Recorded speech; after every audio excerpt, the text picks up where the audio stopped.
You know, when we think of a financial genius, we usually picture someone buried in complex math, right? But what if the real magic behind a mind like Fischer Black's, one of the key architects of modern finance, wasn't about the formulas at all? Today, we're going to dig a little deeper. We're going to explore the very nature of understanding itself to find the true source of his genius. So this quote from Fischer Black himself, it really tells you something. He saw his job not just as being right, but as being persuasive. And to do that, well, he had to rely on something more than just the raw data. He used introspection, which is a big hint about the deeper theme we're getting into today. And that really brings us to the central question of this whole thing. Look, we've all heard of the famous Black Scholes model, right? It's a cornerstone of financial mathematics. But what if the real genius wasn't in the equation itself? What if it came from a much more elusive and, frankly, a much more powerful force? Okay, let's start with Section 1, models. To really get inside a mind like Fischer Black's, first, we have to understand the tools he used. And the most basic, most fundamental tool for thinking about the world is the model. So what is a model, really? At its heart, it's just a metaphor. It's that simple. We take something we don't quite get, and we compare it to something we do. You know, saying a computer is like an electronic brain helps us get a handle on what it does, even though we all know it isn't actually a brain. Models are useful fictions, but we can't ever forget that last part. They're not reality. And check this out. Here's a really great metaphor in action. The philosopher Schopenhauer, he uses the language of finance, of all things, to build this entire framework for understanding life itself. He's not just making a quick comparison, he's creating a whole new way of seeing things.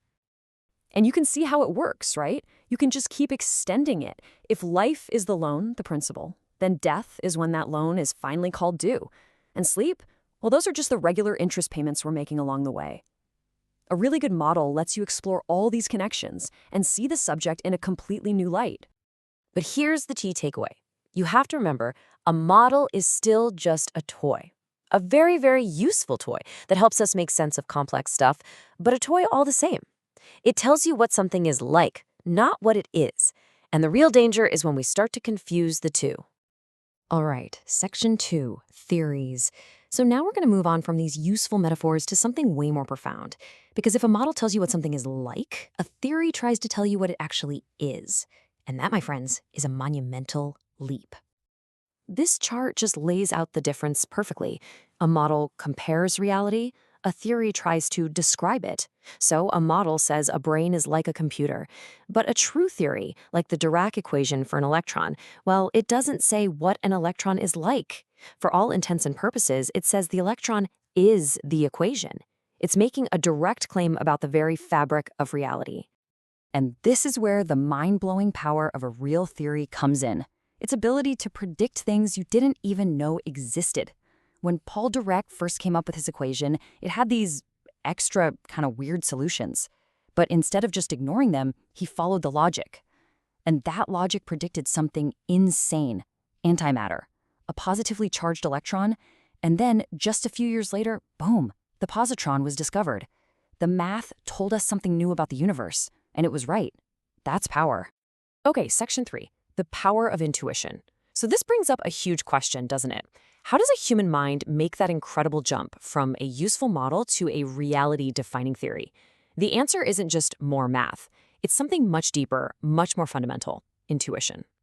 Now, when we say intuition here, let's be really clear. We are not talking about a lucky guess or some vague gut feeling. This is the kind of intuition that's born from complete and total mastery. It's what happens when you've wrestled with a problem for so long from every single angle that the knowledge literally becomes a part of you. You don't just think about the answer anymore, you feel it. And who is the best example of this? Isaac Newton, of course. The great economist John Maynard Keynes, he didn't credit Newton's genius to his math skills, no. He said it was because of his muscles of intuition. What a great phrase. He described it as a kind of intellectual strength, just this raw power to hold a problem in his mind until it finally surrendered its secrets. And this little story just says it all.